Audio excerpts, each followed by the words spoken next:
নিজের স্বামীর দ্বিতীয় স্ত্রী হিসাবে নিজেরই প্রাণপ্রিয় বান্ধবী নয়নাকে দেখে অবাক হয়ে গেল ফাতেমা। কখনো ভাবতেই পারেনি সে যে তার স্বামী এবং বান্ধবী মিলে তাকে এভাবে ধোঁকা দিবে। ফাতেমা নয়নাকে অতিক্রম করে নিজের স্বামী সোহেলের সামনে গেল। সোহেলের সামনে গিয়ে অশ্রুসিক্ত নয়নে বলল, কেন করলে তুমি এমন? কি দোষ ছিল আমার? সোহেল চুপ করে রইল। এরই মধ্যে ফাতেমার 5 বছর বয়সী মেয়ে পারিয়ে দৌড়ে চলে এলো সেখানে। এসেই বলল, আব্বু, তুমি আর নয়না আন্টি এমন বউ সেজে আছো কেন? ফাতেমা এবার আর নিজেকে আর আটকাতে পারল না। চোখে জল ফেলতে থাকে সোহেলের সামনেই। যা দেখে হয়তো সোহেলের মন কিছুটা গলে যায়।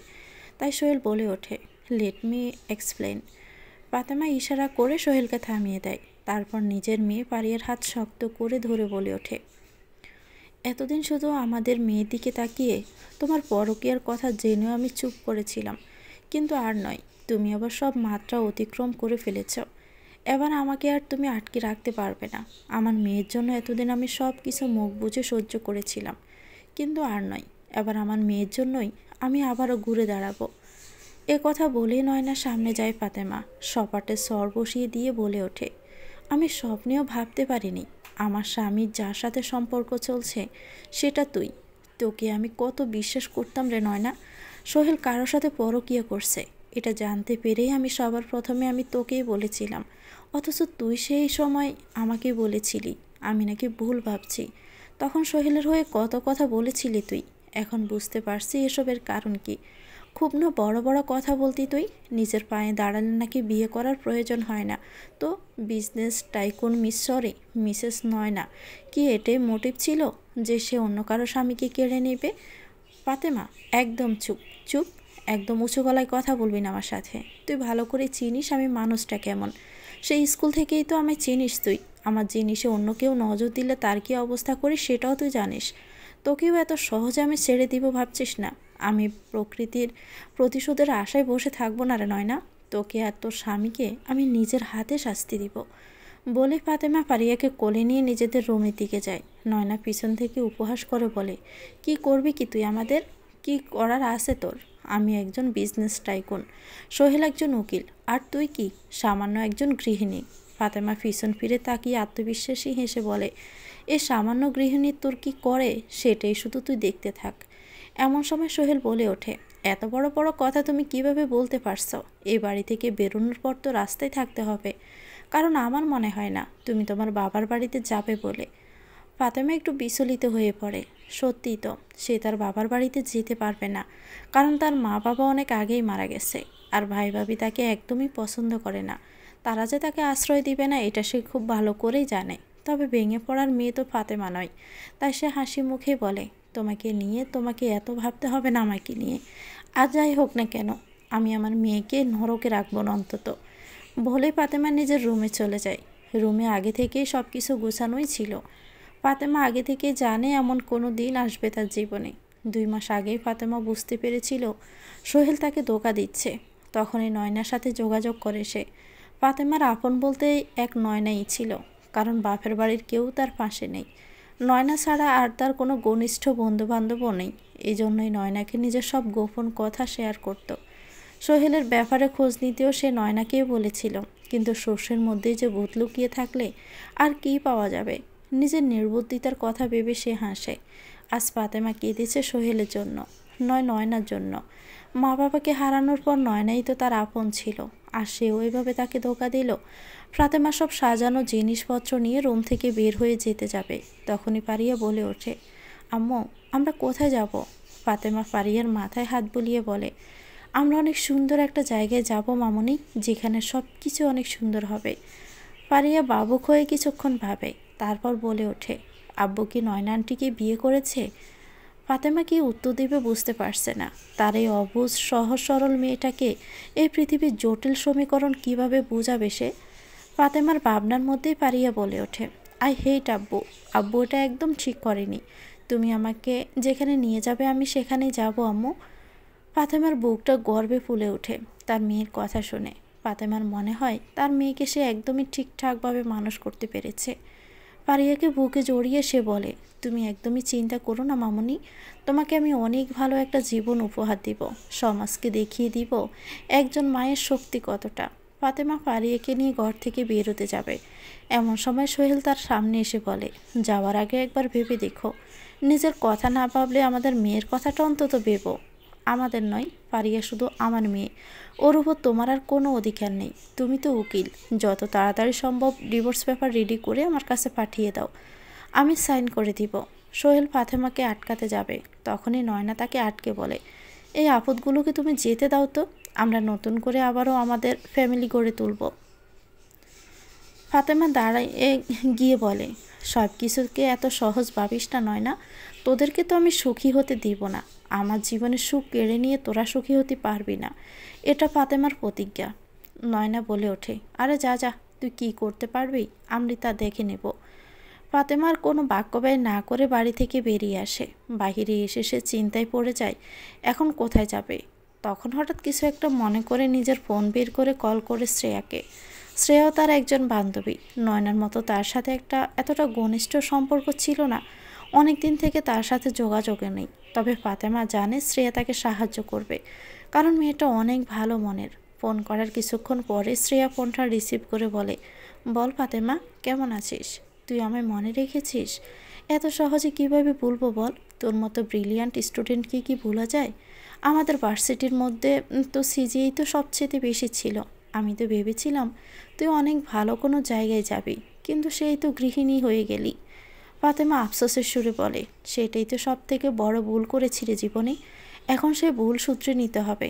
আচ্ছা, তুই কি এখন নিজের স্বপ্ন পূরণ করেছিস? হ্যাঁ, আমি এখন নিজের একটা কফি শপ করেছি, এমন একজন সাকসেসফুল ওমেনও হতে পেরেছি। তোর ওখানে আমাকে কয়টা দিন কি আশ্রয় দিবি? হ্যাঁ, কেন নয়, কিন্তু তোর আশ্রয়ের কি প্রয়োজন? কি হয়েছে? সে অনেক কথা, তোকে ফোনে বলা সম্ভব নয়। আমি তোর ওখানে গিয়ে তারপর তোকে সব কিছু বলছি খুলে।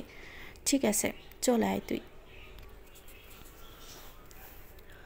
নয়না সোহেলের বক্ষে মাথা রেখে শুয়ে আছে, আর সোহেল নয়নার চুলে বিলি কেটে দিচ্ছে। সোহেল তখন অন্য চিন্তায় মগ্ন ছিল। নয়না সেটার খেয়াল করে সোহেলের উদ্দেশ্যে বলে ওঠে, কি ভাবছো কি তুমি? সোহেল ভাবুক সুরেই বলে, ভাবছি আমার মেয়েটার কথা। ফাতেমা যতই যাই বলুক না কেন, ও কি একা ফারিয়াকে সামলে নিতে পারবে? সোহেলের কথা শুনে নয়না তেলে বেগুনে জ্বলে উঠল। আচমকায় উঠে বসে সোহেলের শার্টের কলার ধরে বলল, ওই মেয়েটার জন্য তোমার এত কিসের দরদ? হ্যাঁ, আর এতই যদি চিন্তা থাকে, তাহলে আমায় কেন বিয়ে করেছো তুমি? তুমি ভুল ভাবছো নয়না, ফাতেমাকে নিয়ে আমার কোনো চিন্তা নেই, কিন্তু পারিয়া তো আমার নিজেরই মেয়ে, তাই আমার তো ওকে নিয়ে চিন্তা হবেই। নয়না হঠাৎ করে সোহেলের শার্ট খুলতে শুরু করে। সোহেল কিছু বুঝতে পারে না। নয়না সোহেলের উদম বুকে মাথা রেখে বলে, তুমি ভুলে যাও পারিয়াকে, আমাদের সংসারে আমি তোমাকে নতুন সন্তান উপহার দিব। ওই ফাতেমার মেয়ের কথা আমার সামনে আর কখনোই তুলবে না তুমি। কিন্তু সোহেলকে আর কিছুই বলার সুযোগ দিল না নয়না, তার মুখ চেপে ধরল। তারপর বেশ লাস্যময়ী কণ্ঠে বলে উঠল, এখন আর কোনো কথা না বেবি, চলো আজ আমরা আমাদের বিবাহিত জীবনের প্রথম রাতটা উপভোগ করি। সোহেল আরও কিছু বলে না, নতুন নারী পেয়ে ভুলে যায় নিজের অতীতকে, মত্ত হয়ে যায় নয়নার মাঝেই। ফাতেমা ফারিয়াকে কোলে নিয়ে দাঁড়িয়ে আছে একটা ছাউনির নিচে। আকাশ কালো মেঘে ছেয়ে গেছে, যে কোনো সময় হয়তো বা বৃষ্টি নামবে। ফাতেমা কালো আকাশের দিকে তাকিয়ে বলে, আমার জীবনের মতো হয়তো প্রকৃতিও আজ অন্ধকারে ছেয়ে গেছে। ফাতেমা নিজের কোলে ঘুমন্ত ফারিয়ার মাথায় হাত বুলিয়ে দিতে দিতে বলল, আমার জীবন যতই অন্ধকারে নিমজ্জিত হোক না কেন, আমি আমার মেয়ের গায়ে কোনো আঁচ পড়তে দিব না কখনো। আমার মেয়েটা তো কোনো দোষ করেনি, তাই আমি ওকে কোনো শাস্তিও পেতে দিব না। শাস্তি তো পাবে ওই শয়তান দুটো। বলে ক্ষিপ্ত নয়নে সোহেলের প্লেটের দিকে তাকালো ফাতেমা। দৃঢ় প্রত্যয় নিয়ে বলল, তোমাদের ধ্বংস অনিবার্য। ফাতেমা অনুভব করলো বৃষ্টি পড়ছে, তাই সে ছাউনির আরও ভিতরে চলে গেল, যেন তার মেয়েটা না ভিজে। এরই মধ্যে তার সামনে একটা গাড়ি এসে থামলো। গাড়ি থেকে নামলো শ্রেয়া। গাড়ি থেকে নেমে এসে এগিয়ে গেল ফাতেমার দিকে। ফাতেমা শ্রেয়াকে দেখে খুশিই হলো, বলল, তুই এসেছিস? আসতে তো আমাকে হতোই, তো বল কেন ডাকলি আমায়? গাড়িতে যেতে যেতে বলি। হ্যাঁ নিশ্চয়ই। শ্রেয়া গাড়িতে উঠে পড়ল, আর ফাতেমা ঘুমন্ত ফারিয়া তখনও তার কোলে। যেতে যেতেই শ্রেয়াকে সব কথা খুলে বলল ফাতেমা। সব কিছু শুনে শ্রেয়ার মাথায় তো আগুন জ্বলতে লাগলো। শ্রেয়ার ইচ্ছে করছিল সোহেল আর নয়নাকে যেন খুন করে দেবে। শ্রেয়া রাগী কণ্ঠে বলে ওঠে, তুই এভাবে চুপচাপ চলে এলি কেন? তোর তো ওই সোহেল আর নয়নার নামে মামলা করা উচিত ছিল। যাই হোক, এখনও দেরি হয়ে যায়নি, চল আমি তোকে পুলিশ স্টেশনে নিয়ে যাচ্ছি। ফাতেমার সঙ্গে সঙ্গে বলে উঠল, না, এমনটা করা যাবে না। সোহেল একজন উকিল, ও কোনো না কোনোভাবে ঠিকই আইনের ফাঁক-ফোকর দিয়ে বেরিয়ে আসবে। তাছাড়া নয়নারও ক্ষমতা কম না, আর এভাবে ওদের বশও করা যাবে না। তাহলে তুই কি ওদের এভাবেই ছেড়ে দিবি? এত বড় অন্যায় করেও কি ওরা কোনো শাস্তি পাবে না? শাস্তি তো ওরা পাবেই। আমি ওদের এমন শাস্তি দিব যেটা দেখে সবার আত্মা কেঁপে উঠবে, বলে রাগে কাঁপতে লাগলো ফাতেমা। সে জানে তার এখন এত অস্থির হলে চলবে না। যা করতে হবে সেটা বেশ ঠান্ডা মাথায় করতে হবে। অধৈর্য হয়ে পড়লে কোনো কাজই আর ঠিকঠাক মতো হবে না। শ্রেয়া হঠাৎ করেই বলে ওঠে, তোর এই অবস্থার জন্য কোথাও না কোথাও তুই নিজেই দায়ী। তুই পড়াশোনায় কত ভালো ছিলিস, তোর মা বাবার কত স্বপ্ন ছিল তোকে নিয়ে, অথচ তুই সব স্বপ্ন জলাঞ্জলি দিয়ে বিয়ে করে সংসার করতে লাগলি। শ্রেয়ার কথায় ফাতেমা নিজের অতীতে ডুব দেয়। সত্যি কি দোষটা তারই ছিল? ফাতেমা যখন সবেমাত্র অনার্সে ভর্তি হয় তখনই তার মা বাবা একটা সড়ক দুর্ঘটনায় মারা যায়। এরপর তার ভাই ফাহিমই তার একমাত্র অভিভাবক ছিল। ফাহিম ফাতেমাকে আগলে রাখলো কিছুদিন, বছর দুয়েক বেশ ভালোই কাটলো। এরপর ফাহিম বিয়ে করলো। প্রথম প্রথম সব কিছু ঠিকই চললো, তবে একসময় ফাতেমা আবিষ্কার করলো তার ভাবি তাকে মোটেই আর পছন্দ করছে না, তাকে বোঝা মনে করছে। ভাবির জন্য ভাইয়ের সাথেও তার দূরত্ব তৈরি হলো। এরকমই সময়ে তার জীবনে এলো সোহেল। রোজকার অশান্তি আর সম্পর্কের জটিল সমীকরণের মধ্যে সোহেলের মধ্যে যেন শান্তি খুঁজে পেত ফাতেমা। অবস্থা এমন হয়ে গিয়েছিল যে সোহেল ছাড়া তার কিছুই ভালো লাগতো না, আর সোহেলও ব্যাপারটা বুঝতে পারে। তাই তো একদিন ফাতেমাকে বিয়ের প্রস্তাব দেয়। ফাতেমা সোহেলকে নিয়ে নিজের ভাই ভাবির সাথে দেখা করায়, কিন্তু সোহেলকে একদমই পছন্দ হয় না ফাহিমের, কারণ সোহেল ছিল একজন অনাথ আশ্রমে বেড়ে উঠেছে সে। এসব জেনে ফাহিম সোহেলের সাথে ফাতেমার বিয়ে দিতে চায়নি। ফাতেমার বাবিও ফাহিমকে উস্কানি দেয়, তবে সেই সময় ফাতেমা সোহেলকে এত বেশি ভালোবেসে ফেলেছিল যে সে জেদ করে বসে সে সোহেলকেই বিয়ে করবে। ফাতেমার জেদের কারণে ফাহিমের সাথে তার দূরত্ব আরও বেড়ে যায়। এই সুযোগকে কাজে লাগিয়ে ফাহিমের স্ত্রী ভাই বোনের মধ্যে আরও দূরত্ব সৃষ্টি করে। এমনকি যে ফাহিম কোনো দিনও নিজের বোনের গায়ে ফুলের টোকাটিও লাগতে দেয়নি, সেই ফাতেমার গায়ে হাত তোলে। ফাতেমা এতে চরম আঘাত পেয়েছিল। অবশেষে নয়না আর সোহেলের কথায় সে নিজের বাড়ি থেকে পালিয়ে আসে। তারপর সোহেলকে বিয়ে করে। অতীতের কথাগুলো ভেবে দীর্ঘ শ্বাস ফেলে ফাতেমা। দোষটা বোধহয় তারই ছিল, আবার তার নয়। সেই সময় ফাতেমার ভাবির কারণে তার ভাইয়ের সাথে ঝামেলার সূত্রপাত হয়। তখনই তার কাছের বন্ধু নয়না তার আরও কাছের হয়ে যায়, সাথে সোহেলও। তাই ফাতেমা তখন তাদের কথাতেই বেশি প্রভাবিত হতো। তবে ফাতেমা যে একটা কথা বুঝতে পারছে, তার ভাই ফাহিম তার ভালোর জন্যই চেয়েছিল যেন সোহেলের সাথে তার বিয়েটা না হয়। কিন্তু ভাবির জন্য ভাইয়ের সাথেও যে দূরত্ব সৃষ্টি হয়েছিল, সেই জন্যই বোধহয় ফাতেমার কাছে তার ভাইয়ের কথা বিষের মতো লেগেছিল। আসলে কিছু সময় কিছু বিষাক্ত মানুষের কারণে সুন্দর সম্পর্কগুলো টক্সিন হয়ে ওঠে। তেমনি ফাতেমার ভাবির কারণে তার ভাইয়ের সাথে তার মধুর সম্পর্ক বিষাক্ত হয়ে উঠেছিল। ফাতেমা এরপর আস্তে আস্তে নিজের একটার পর একটা ভুল সিদ্ধান্ত মনে করে। সোহেলের সাথে বিয়ের পর সোহেল তাকে বলেছিল পড়াশোনা ছেড়ে দিতে। সোহেলের যুক্তি ছিল সে নিজেই তো একজন উকিল, তাই তার স্ত্রীকে কষ্ট করে পড়াশোনা করে জব করতে হবে না, সে শুধু তার সংসার সামলাবে। কিন্তু ফাতেমা এমনটা চায়নি। তার মা বাবার স্বপ্ন পূরণের জন্য সে পড়াশোনা কন্টিনিউ করতে চায়। সোহেল তাই হয়তো সেই রকম ইচ্ছে করে বাচ্চা নেওয়ার ইচ্ছে পোষণ করে। পারিয়ে ফাতেমার গর্ভে আসার পরেই সন্তানের দোহাই দিয়ে ফাতেমার পড়াশোনার ইতি টেনে দেয় সোহেল। ফাতেমা কোনো রকমে অনার্সটা কমপ্লিট করেছিল। তার খুবই ইচ্ছে ছিল মাস্টার্স কমপ্লিট করে কোনো জবের জন্য অ্যাপ্লাই করবে, কিন্তু তার সেই ইচ্ছে আর পূরণ হয় না। সংসারে জাতাকলে ভেসে যায় একদম। অতীত থেকে বেরিয়ে এসে ফাতেমা তাকায় নিজের মেয়ের দিকে। না, সন্তান জন্ম দেওয়া নিয়ে তার কোনো আফসোস নেই। আফসোস শুধু একটা ব্যাপারেই, একটা ভুল মানুষকে ভালোবেসে নিজের স্বপ্নের ইতি টানার। তবে ফাতেমা এবার নিজের সব ভুল শুধরানোর চেষ্টা করবে, যাতে করে নিজের মেয়েকে অন্তত একটা সুখের জীবন দিতে পারে। শ্রেয়ার গাড়ি এসে থামলো একটা বিলাসবহুল ফ্ল্যাটের সামনে। শ্রেয়া গাড়ি থেকে নেমে ফাতেমাকেও বলল গাড়ি থেকে নামতে। পারিয়ার ঘুমও ততক্ষণে ভেঙে গেছে। সে চুপচাপ নিজের মায়ের কোলে বসেছিল। ফাতেমা নিজের মেয়ের মাথায় হাত বলিয়ে বলে, বলেছিলাম না তোমায় একটা নতুন জায়গায় নিয়ে আসবো। এখন থেকে আমরা কিছুদিন এই আন্টির সাথে থাকবো, তারপর নিজেদেরও একটা ব্যবস্থা করে নেব। ফারিয়া কিছুই বলে না, তবে চুপ থেকে সে তার মায়ের সিদ্ধান্ত মেনে নিয়েছে এটা বোঝা যায়। ফাতেমা দীর্ঘশ্বাস ফেলে। যদি তার একার ব্যাপার হতো তাহলে এভাবে অন্যের কাছে আশ্রয় নেওয়ার আগেও 10 বার ভাবত। রাস্তায় রাস্তায় ঘুরলেও নিজের আত্মসম্মান বিসর্জন দিত না। তবে যে সে একজন মা হিসাবে নিজের সন্তানের কথা তাকে ভাবতে হবে। তাই তো এক প্রকার বাধ্য হয়ে শ্রেয়ার সাহায্য নিতে হলো। ফাতেমা ফারিয়াকে কোলে নিয়ে গাড়ি থেকে নামলো। শ্রেয়া ভীষণ উৎসাহী হয়ে পাশেই একটা কফি শপের দিকে ইশারা করে ফাতেমাকে বলল, এ দেখ ফাতেমা, এটা আমার কফি শপ, আমার স্বপ্ন, যেটা আমি পূরণ করতে পেরেছি। শ্রেয়ার এই উচ্ছ্বাস দেখে ফাতেমার অনেক ভালো লাগে, সাথে কিছুটা আফসোসও হয় নিজের স্বপ্ন পূরণ করতে না পারার জন্য। যদি পারত তাহলে আজ হয়তো সেও এমন খুশি থাকতো। ফাতেমা কফি শপের কাছাকাছি যায়, বেশ ভালোভাবেই ডেকোরেট করা। শ্রেয়া ভীষণ আগ্রহ নিয়ে ফাতেমার কাছে নিজের কফি শপের বর্ণনা দিতে থাকে। যখন তার মনে পড়ে ফাতেমা অনেকক্ষণ থেকে দাঁড়িয়ে আছে, তখনই জিভ কেটে বলে, সরি, আমি খেয়ালই করিনি তুই দাঁড়িয়ে আছিস, চল আমাদের বাসায় চল, সেখানে গিয়ে বাকি কথা হবে। ফাতেমা সামনে থাকা ফ্ল্যাটের দিকে তাকিয়ে বলে, তোরা কি এই ফ্ল্যাটেই থাকিস? হ্যাঁ, এটাই তো আমার সুবিধা, ফ্ল্যাটের পাশে কফি শপ। এই ফ্ল্যাটে 10 তলায় আমি আর আম্মু থাকি, আর 11 তলায় আমার ভাইয়া ভাবি আর তাদের ছেলে থাকে। ফাতেমা বলে, ও আচ্ছা, আমি আশায় তুই কি তোর খুব প্রবলেম হয়ে গেল? দূর, কী যে বলিস না তুই, আমার কোনো প্রবলেমই হয়নি।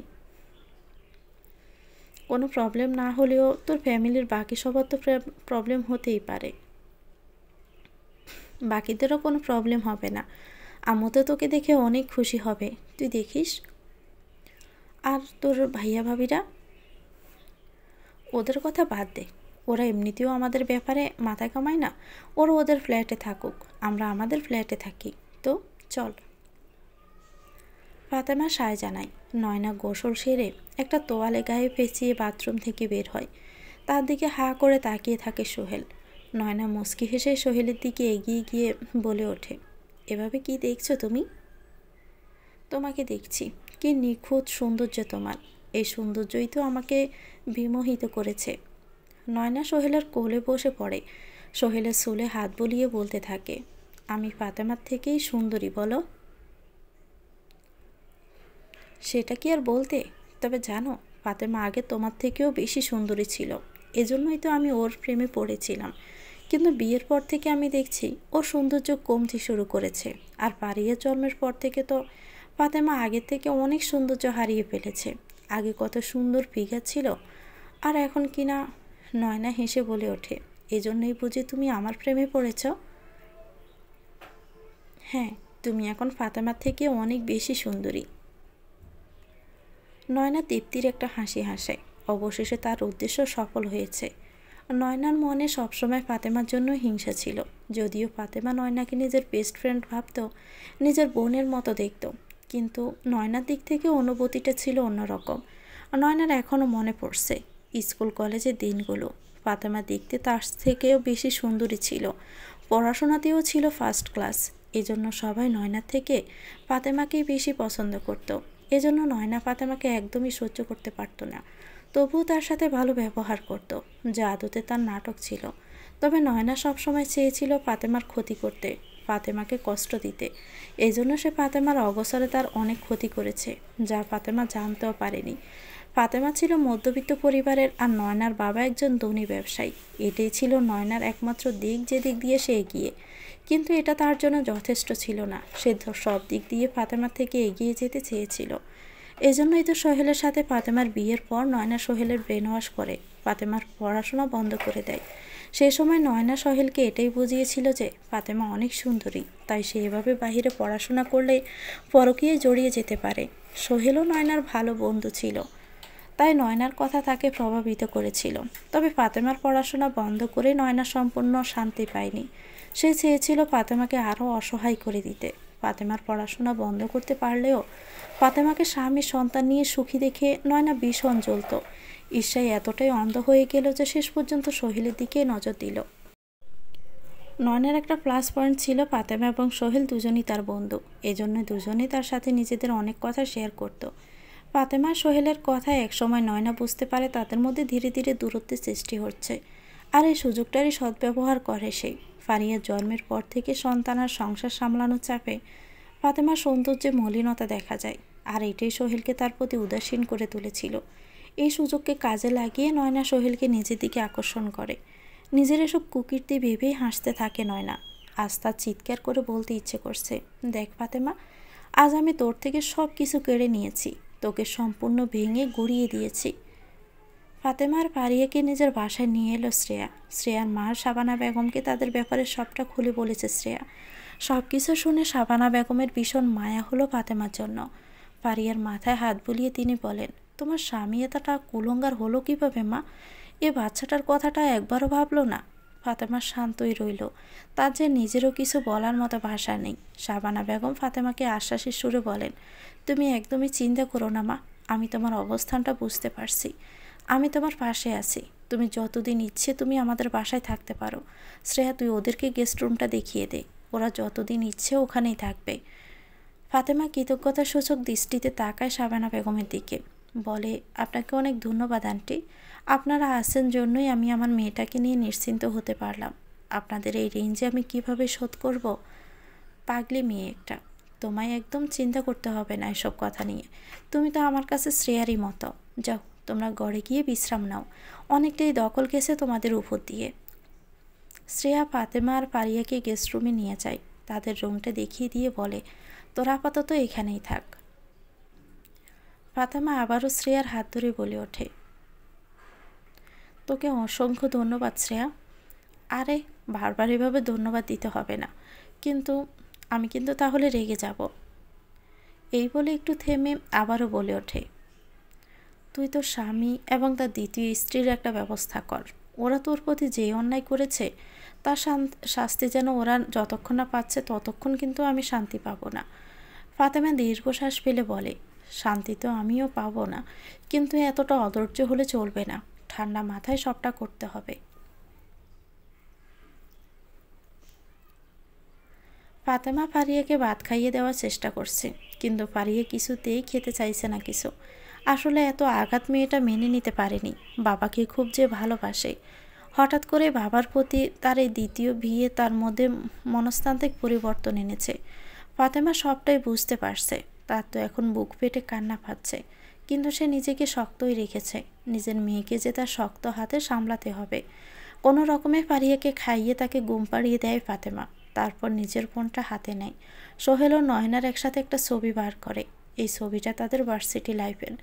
ফাতেমা অগ্নিদৃষ্টির ছবিটার দিকে তাকিয়ে বলে, আমারও আমার মেয়ের জীবনটাকে নরক বানিয়ে তোমরা শান্তিতে থাকবা? এটা তো হতে পারে না। তোমাদের তো আমি কিছুতেই শান্তিতে থাকতে দিব না। এই বলে ফাতেমা ফেসবুকে একটা জনপ্রিয় গার্লস পেজের সাথে যোগাযোগ করছে। এই পেজটিতে বিভিন্ন নারীরা তাদের সাথে ঘটে যাওয়া বাজে ঘটনাগুলো শেয়ার করে। সেসব ঘটনা পেজটিতে পাবলিশ করা হয়। অতীতে এই পেজটিতে অনেক পোস্টই ভাইরাল হয়েছে, আর তাতে অনেকেরই মুখোশ জনসম্মুখে এসে পড়েছে। ফাতেমা আজ তাই নিজের সাথে ঘটে যাওয়া সকল ঘটনা পেজটির ইনবক্সে পাঠিয়ে দেয়। সাথে করে সোহেল এবং নয়নার ছবিটাও দেয়, যাতে সমাজের সবাই দুটো মানুষকে কুৎসিত গল্পটা জানতে পারে। এবার কিছুটা শান্তি পায় ফাতেমা, তবে পরিপূর্ণ শান্তি পায় না। যদি পেজের অ্যাডমিনটা পেজে পোস্টে পাবলিশ করে এবং পোস্টটা ভাইরাল হয়, তাহলে ফাতেমা পরিতৃপ্তি লাভ করবে। নয়না ও সোহেল আজ বেরিয়েছে একটা রেস্টুরেন্টে ক্যান্ডেল নাইট ডিনার করার জন্য। সোহেলের আগ্রহের মূলত এর আয়োজন করা হয়েছে। নতুন বউ পেয়ে তার মনে রং লেগেছে, জীবনটা সুন্দরভাবে উপভোগ করতে মন চাইছে। নির্লজ্জের মতো নয়নার হাত ধরে শহরের একটা স্বনামধন্য রেস্টুরেন্টে প্রবেশ করে সোহেল। তাদের দেখে একজন মহিলা ঘৃণার দৃষ্টিতে তাকায়। তার সাথে বসে থাকা তার বান্ধবীকে ফোনে কিছু একটা দেখায়। ধীরে ধীরে রেস্টুরেন্টের অনেক জনে তাদের দিকে অন্য দৃষ্টিতে তাকায়। সোহেল ও নয়না বুঝতে পারছিল না সবাই তাদের দিকে এভাবে দেখছে কেন। নয়না বলে ওঠে, সবাই আমাদের এইভাবে দেখছে কেন সোহেল? আমিও তো সেটাই ভাবছি। আচ্ছা বাদ দাও, চলো আমরা গিয়ে একটা টেবিলে বসি। এই বলে সোহেল নয়নাকে নিয়ে একটা টেবিলে গিয়ে বসে। এমন সময় একজন মহিলা উঠে এসে তাদের টেবিলের কাছে এসে সোহেলের উদ্দেশ্য করে বলে, আপনার কোনো লজ্জা নেই? নিজের স্ত্রী সন্তানকে ছেড়ে দিয়ে এখন আরেকটা মহিলাকে নিয়ে বেহাল্লাফোনা করছেন। সোহেল অবাক হয়ে যায় ভীষণ। নয়নার দিকে তাকায় অদ্ভুত দৃষ্টিতে। নয়না মহিলার দিকে তাকিয়ে বলেন, কে আপনি, আর এসব কি বলছেন? মহিলাটি আবার নয়নার দিকে তেড়ে গিয়ে বলে ওঠে, আপনি তো কথাই বলবেন না, বেহায়া মহিলা, নিজের বান্ধবীর সংসার ভেঙে এখন নাটক শুরু করছেন। নয়না বুঝতে পারে না এই মহিলা কিভাবে এত কিছু জানলো। আশেপাশের আরও কিছুজন তাদের গিয়ে কথা বলছিল। কয়েকজন তো তাদের ছবি তুলতে লাগলো। সোহেল ও নয়না এতে ভীষণ অস্বস্তিতে পড়ে যায়। সোহেল নয়নাকে বলল, আমার মনে হয় এখানে বেশিক্ষণ থাকা আমাদের জন্য নিরাপদ নয়। নয়না চলো, আমরা বাসায় চলে যাই। হ্যাঁ হ্যাঁ চলো। এ বলে নয়না ও সোহেল রেস্টুরেন্ট থেকে বেরিয়ে চলে আসে। বাসায় ফিরে অনলাইনে ঢু মারতেই নয়না বুঝতে পারে কেন আজ রেস্টুরেন্টে তাদের এমন অপ্রীতিকর পরিস্থিতিতে পড়তে হয়েছে। ফাতেমার করা পোস্ট সোশ্যাল মিডিয়ায় একদম ভাইরাল হয়ে গেছে। সোশ্যাল মিডিয়ায় এখন এটাই নিয়ে তর্ক বিতর্ক চলছে। সবাই সোহেল ও নয়নাকে যা নয় তাই বলে অপমান করছে। দু একজন অবশ্য তাদের পক্ষেও কথা বলছে। সমাজে তো এমন মানুষ আর কম নেই। এসব দেখে নয়নার ভীষণ রাগ হলো। ফোনটা ছুঁড়ে মারল দূরে। সোহেল নয়নার কাছে এসে বলল, কি হলো কি নয়না, তুমি এত বেশি রেগে আসো কেন? তুমি নিজের ফোনটা বের করে সোশ্যাল মিডিয়া চেক করো, তাহলেই বুঝতে পারবে আমি কেন এতটা রেগে আছি। সোহেল তখন ফোন বের করতে দেখলো তার ইনবক্সে অনেক পরিচিত ব্যক্তি মেসেজ করেছে। কি হয়েছে সেটার বিস্তারিত জানতে চাইছে। অনেক ফেসবুক ফ্রেন্ড তো আবার গালিও উগড়ে দিচ্ছে। এরই মধ্যে সোহেলের ফোনে তার এক সহকর্মীর ফোন এলো। সেও ফোন করলে সোহেলকে বিড়ম্বনায় ফেলে দেয়। নয়না একেবারেই যেন জ্বলে যাচ্ছিল এসব কিছু দেখে। সোহেলের উদ্দেশ্য চিৎকার করে বলে উঠল, এই তুমি এক্ষুনি ওই ফাতেমাকে ফোন করো, আমি ওর একটা ব্যবস্থা করছি তাড়াতাড়ি। কি ভেবেছেটা কি ও এভাবে আমাকে শায়েস্তা করবে? সোহেল তৎক্ষণাৎই ফাতেমাকে ফোন দিল। ফাতেমা দ্রুততার সাথেই ফোনটা রিসিভ করলো। করে হাসি মুখে বলল, কেমন লাগলো আমার তরফ থেকে দেওয়া তোমাদের বিয়ের উপহার? কাজটা তুমি ভালো করলে না ফাতেমা, আমরা চাইলেই বসে ব্যাপারটা মিটমাট করতেই পারতাম। চুপ করো তো তুমি, তোমার মুখে এইসব কথা একদমই মানায় না। সোহেল আর কিছু বলার আগেই নয়না ফোনটা কেড়ে নেয়। গর্জে উঠেই বলে, কিন্তু তুই আমাকে চিনিস না রে ফাতেমা, আমার সাথে টক্কর দিতে আসিস না। তোরা এমন অবস্থা করব যে তুই সেটা নিজে ভাবতেও পারছিস না। ফাতেমা দ্বিগুণ হুঙ্কার দিয়ে বলে উঠল, তোর মতো সস্তা মেয়ের মুখে এত বড় বড় কথা মানায় না নয় না। তোর মতো মেয়েদের থেকে তো পতিতালয়ের পতিতারা অনেক ভালো, তারা অন্তত কারো সংসার ভাঙে না। ফাতেমা, তুই মুখ সামলে কথা বলবি একদম। মুখ অনেক সামলিয়েছি নয় না, এবার আর না। তুই কি ভেবে নিয়েছিস আমাদের খুব বড় ক্ষতি করে ফেলেছিস? অবশ্য তোর দম তো এতটুকুই, তাহলে শুনে রাখ, আমাদের কোনো ক্ষতিই হয়নি। দু একদিন মানুষ এসব নিয়ে কথা বলবে, তারপর যে যার মতো ব্যস্ত হয়ে পড়বে। ফাতেমা তখন ঠান্ডা গলায় বলল, আমার দম কত সেটার বহিঃপ্রকাশ এখনও আমি ঘটাইনি নয় না। এটা তো জাস্ট আগ্নেয়গিরির আলোকছটা ছিল মাত্র, লাভা তো এখনও বাকি। তোরা তো স্বামীর আমি এমন অবস্থা করব যেটা তোরা স্বপ্নেও ভাবতেই পারছিস না। এসব বড় বড় ফুটানি বাদ দে তো। ফাতেমা যে শুধু ফুটানি দেয় না এটা তুই খুব ভালোভাবে জানিস নয় না। যাই হোক, তোর সাথে কথা বলার আর কোনো ইচ্ছে শক্তি আমার নেই, ফোন রাখ। নয়না আরও বেশি রেগে যায় ফাতেমার এমন ব্যবহারে। ফোনটা রেখে কটমট করে বলে ওঠে, নয়নাকে চ্যালেঞ্জ করেছিস তুই, এবার দেখ এর ফল কী হয়। ফাতেমা ফারিয়াকে ঘুম পাড়িয়ে শ্রেয়ার সাথে তার কফি শপে এসেছে। মূলত শ্রেয়া জোরপূর্বক করে তাকে এখানে নিয়ে এসেছে, কারণ শ্রেয়া চায় ফাতেমা যাতে চার দেওয়ালের মধ্যে থেকে নিজেকে অসহায় বোধ আর না করে।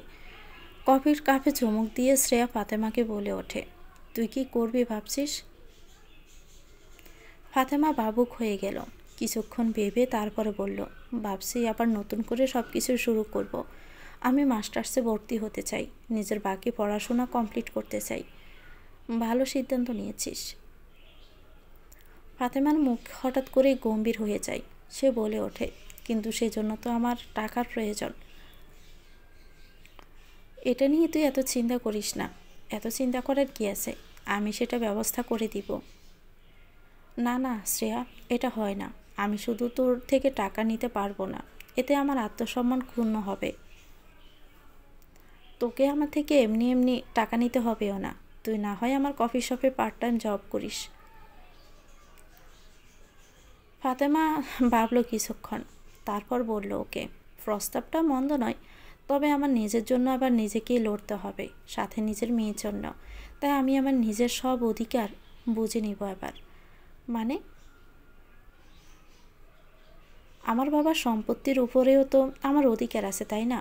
কিন্তু আমি এতদিন ভাইয়ের কাছ থেকে সে অধিকারের দাবি নিয়ে কখনো যাইনি। তবে জীবনের এই পর্যায়ে এসে আমি আর এত মহান হতে পারছি না। আমি আজই আমার ভাইয়ের কাছে যাব, নিজের অধিকার বুঝে নেওয়ার জন্য।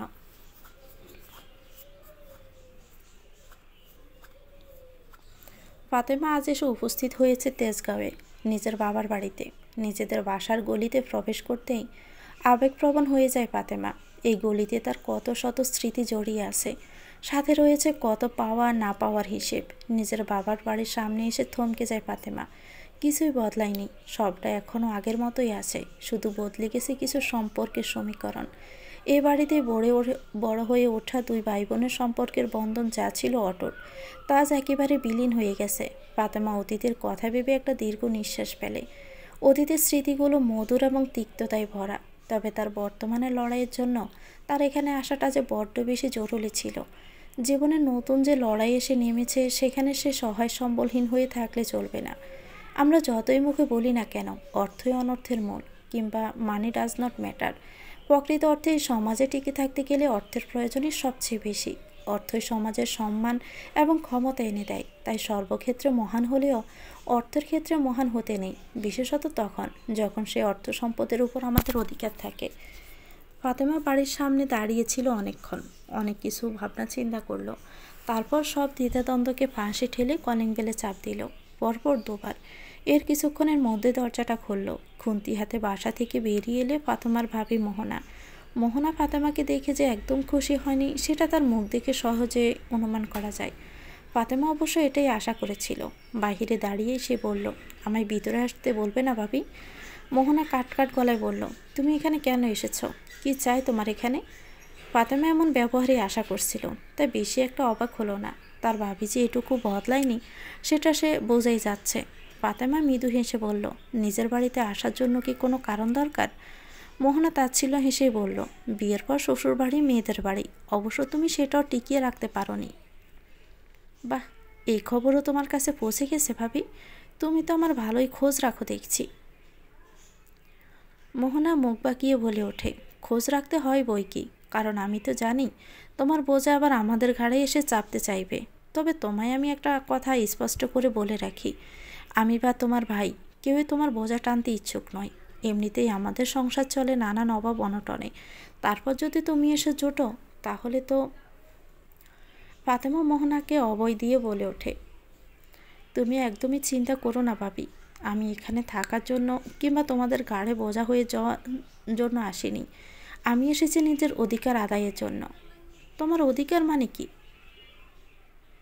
ফাতেমা কোনো জবাব দিবে তার পূর্বে ফাহিম এসে সেখানে উপস্থিত হলো। মোহনাকে বলল, কে এসেছে মোহনা?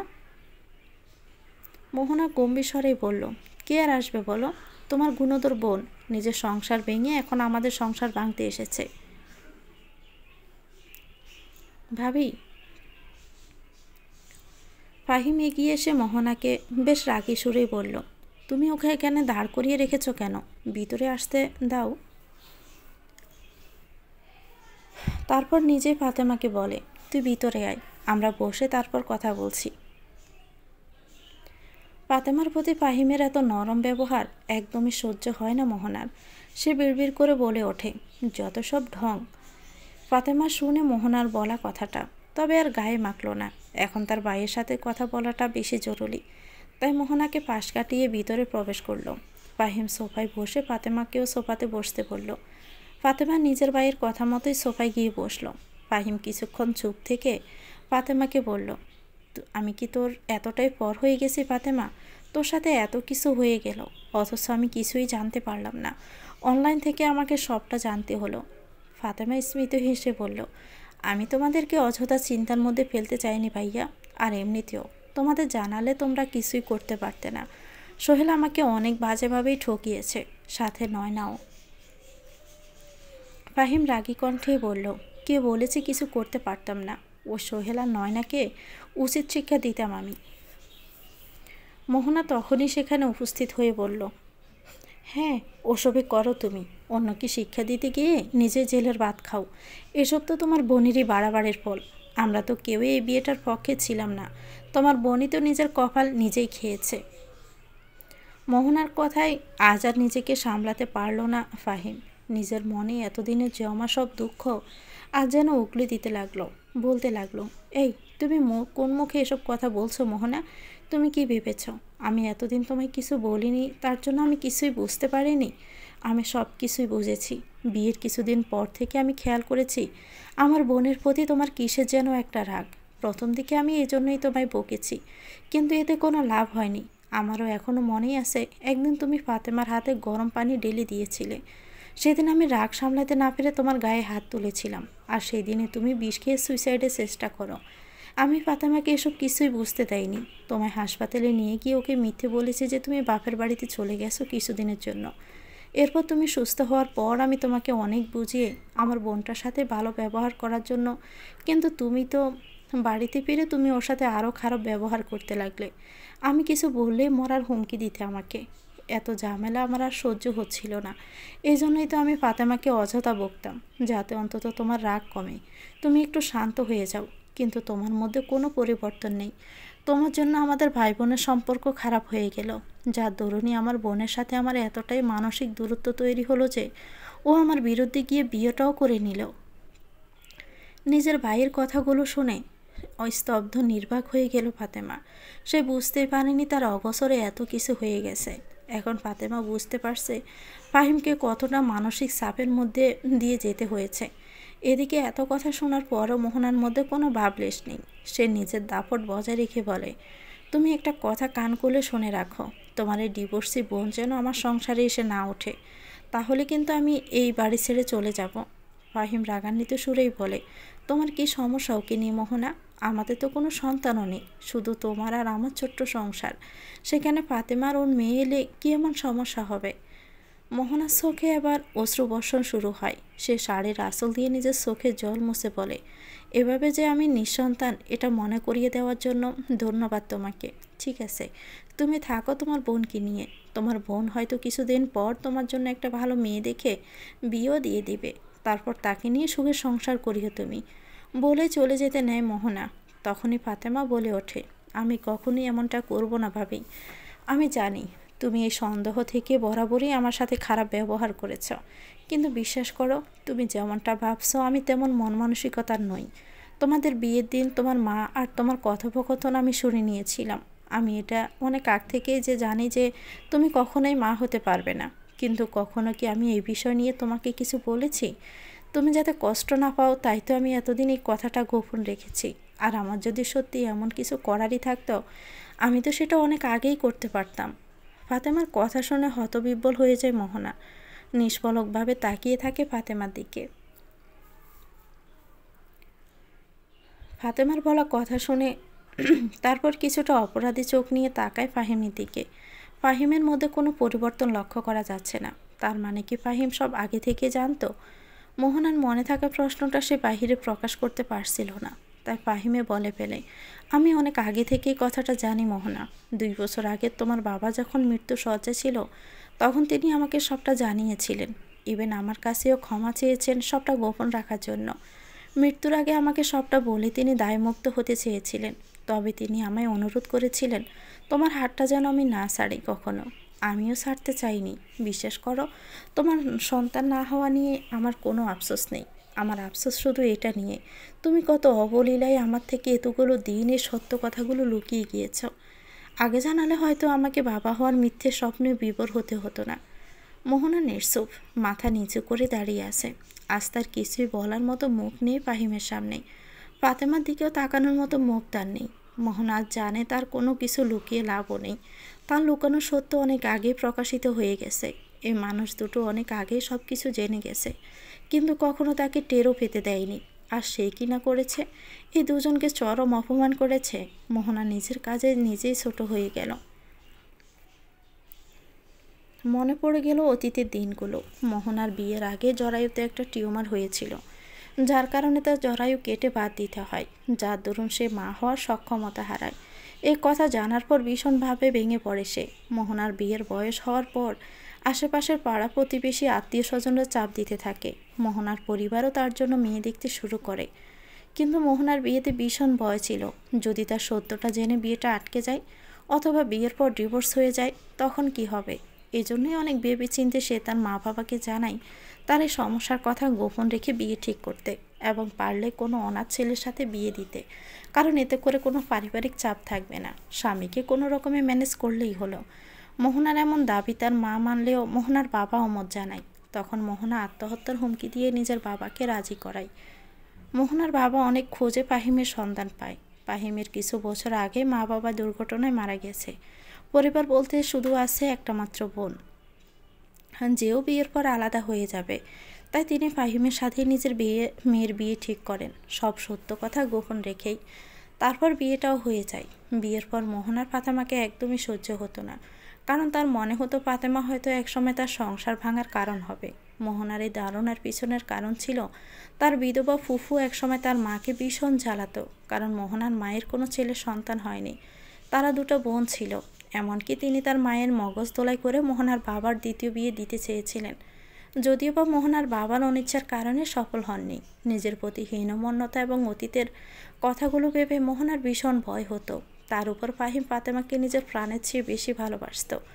ফাতেমা ছিল তার চোখের মণি, তাই তো মোহনার ফাতেমাকে ঘিরে ভয় তৈরি হয়। যদি তার সন্তান না হওয়ার কারণে ফাতেমা তার সংসার ভেঙে দিতে চায়, এই ভয় দেখে ফাতেমার সাথে যাবতীয় দুর্ব্যবহার করে মোহনা। তাছাড়া মোহনার মাও তাকে উস্কানি দিত এসব করার, কারণ তার মনেও ভয় ছিল। অতীতের কথাগুলো ভেবে মোহনার এখন ভীষণ কান্না পায়। ফাহিম ফাতেমার সামনে সে আর দাঁড়িয়ে থাকতে পারছিল না, তাই ভ্রান্ত পায়ে ঘরের ভিতরে চলে যায়। ফাহিম একটা দীর্ঘশ্বাস ফেলে বলে, মোহনা আজীবন ভুল ধারণা বয়ে নিয়ে বেরিয়ে নিজের অজান্তে সব কিছু শেষ করে দিল। ওর ভিতরের ভয়টাই ওকে এতটাই কুটিল করে তুলল।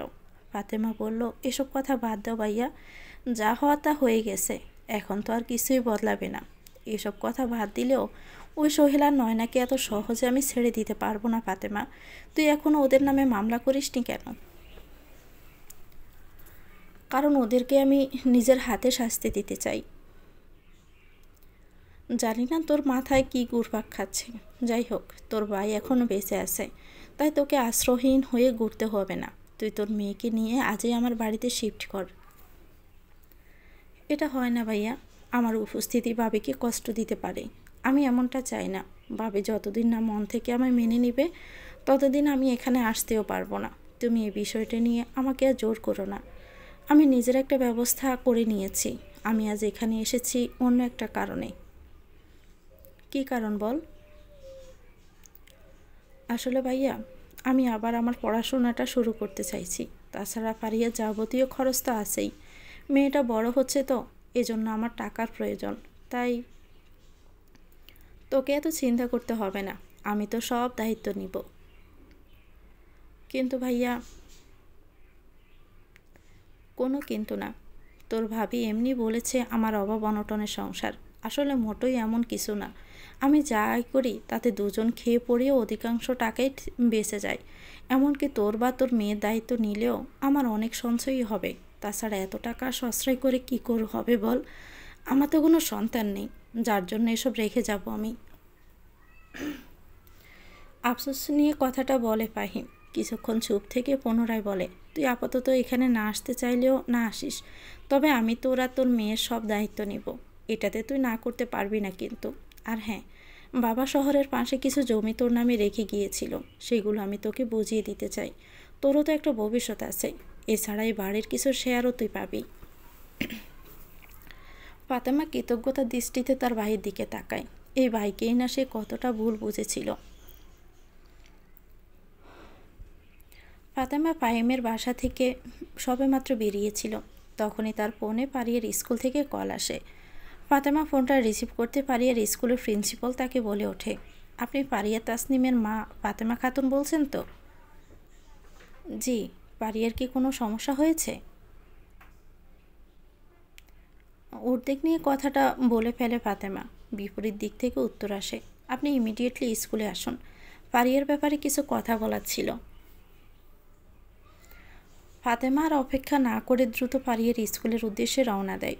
পারিয়ার স্কুলে পৌঁছে প্রিন্সিপালের রুমের বাহিরে গিয়ে সেখানে আগে থেকে সোহেলকে দাঁড়িয়ে থাকতে দেখে হতবাক হয়ে যায়। সোহেল ফাতেমার দিকে তাকিয়ে তার সাথে কথা বলতে এলে ফাতেমা ঘৃণায় মুখ সরিয়ে নেয়। প্রিন্সিপালের রুমে নক করে বলে, may I come in ma'am?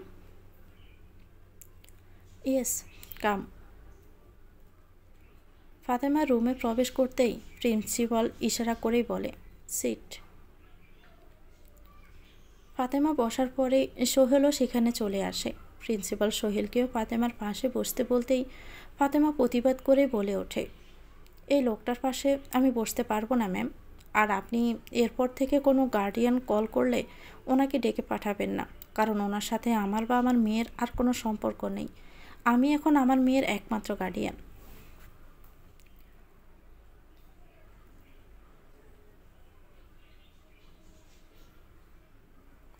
ফাতেমার বলা স্পষ্ট কথা একদমই ভালো লাগে না সোহেলের।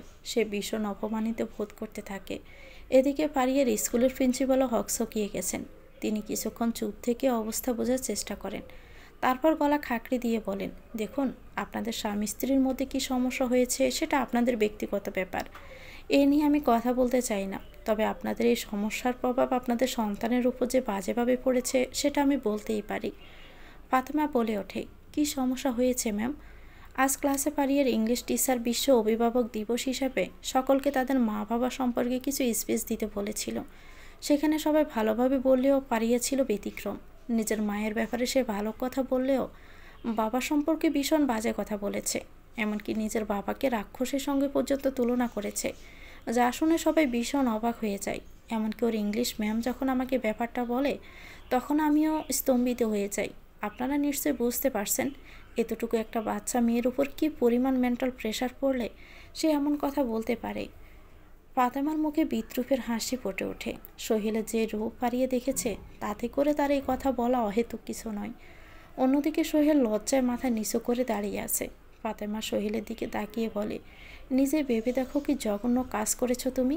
যে মেয়ের কাছে তুমি ছিলে সুপার হিরো, এখন সেই তোমাকে বিশের সাথে তুলনা করেছে। তারপর সে পারিয়ার প্রিন্সিপাল ম্যামকে উদ্দেশ্য করে বলে, আমার এবং আমার মেয়ের উপর দিয়ে কয়েকদিন কি ঝড় বয়ে গেছে সেটা বোধহয় আপনি জানেন না ম্যাম। আর আমিও সবটা বলার মতো পরিস্থিতিতে নেই। আমি এটা বুঝতে পারছি যে স্কুলের পরিবেশে কোনো স্টুডেন্টের এমন কথা বলা ঠিক নয়। আমি পারিয়াকে বলে দিব এরপর থেকে যাতে স্কুলে আর এসব কথা না বলে। তবে ওর মনে ওর বাবার প্রতি যে ঘৃণা তৈরি হয়েছে তাতে কোনো ভুল নেই, বরঞ্চ আমি চাই এই ঘৃণা আজীবন বজায় থাকুক, কখনো যেন ও নিজের বাবাকে ক্ষমা না করে। বলে ফাতেমা উঠে দাঁড়ায়। সোহেলের দিকে ঘৃণা ভরা দৃষ্টিতে তাকিয়ে বাহিরে বেরিয়ে আসে। সোহেলের ফাতেমার পিছু পিছু আসে, এসে ফাতেমার হাত টেনে ধরে। ফাতেমা এক জটকায় হাতটা সরিয়ে নিয়ে বলে, একদম আমায় স্পর্শ করবে না, তোমার স্পর্শে আমি ঘৃণা অনুভব করি।